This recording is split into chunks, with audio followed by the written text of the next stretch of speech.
성경에 보면 하나님께서 누군가의 마음을 악하게 만드셨다는 표현이 종종 나옵니다.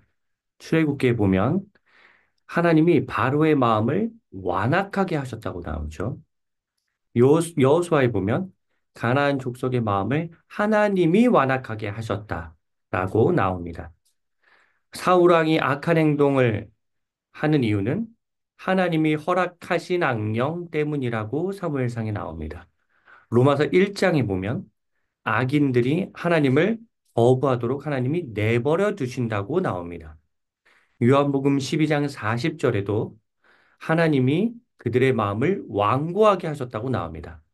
이를 문자적으로 이해한다면 모든 악한 행동의 책임은 하나님께로 돌려집니다. 게다가 하나님께서 그렇게 정하셨다는 식으로 나오기에 예정론의 문제도 제기될 수 있습니다. 만일 하나님께서 그렇게 하기로 결정하신 건데 피조물인 인간이 뭐라고 할 수 없다는 식으로 답변을 한다면 이제 몇 가지 문제가 발생하죠. 완악하지 않은 사람들의 편에서는 괜찮지만 완악하게 된 사람의 입장에서는 불만이 생깁니다. 그뿐만 아니라 하나님이 어떠한 기회조차 주지 않으시고 그냥 일방적으로 그렇게 정하셨다는 그 결정은 인격적인 하나님의 성품과 맞지 않고 또한 자유의지를 가진 인간의 모습과 충돌되는 관점인 것입니다.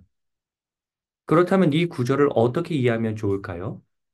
저는 이 구절을 어떻게 이해하냐면 하나님이 그러한 인간의 결정 위에 계신다라고 이해해야 한다고 생각합니다.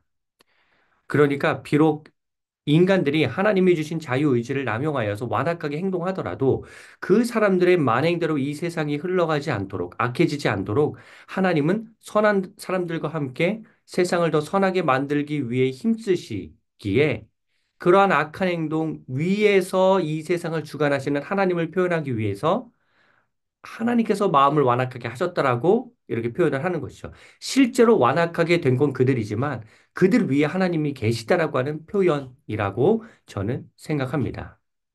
만일 이렇게 이해를 한다면 하나님의 결정이 아니라 악한 인간의 결정도 무용지물로 만드시는 하나님의 전능성이 보존되고 인간의 잘못을 하나님 탓으로 돌리지 않게 되며 인격적인 하나님, 그리고 자유의지를 가진 인간의 속성도 그대로 유지가 됩니다.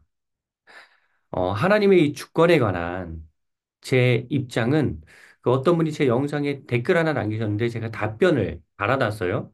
그 답변을 제가 링크로 남겨놓을 테니 이를 참고하시면 이해할 수 있으실 텐데 당연히 하나님의 주권을 저 역시도 인정하죠. 하지만 하나님이 어떠한 하나님이 어떠한 강제적으로 무엇을 결정하셨다라고 답변을 해버린다면 다른 부분의 질문이 야기가 되고 그 질문에 답을 다 할 수가 없습니다.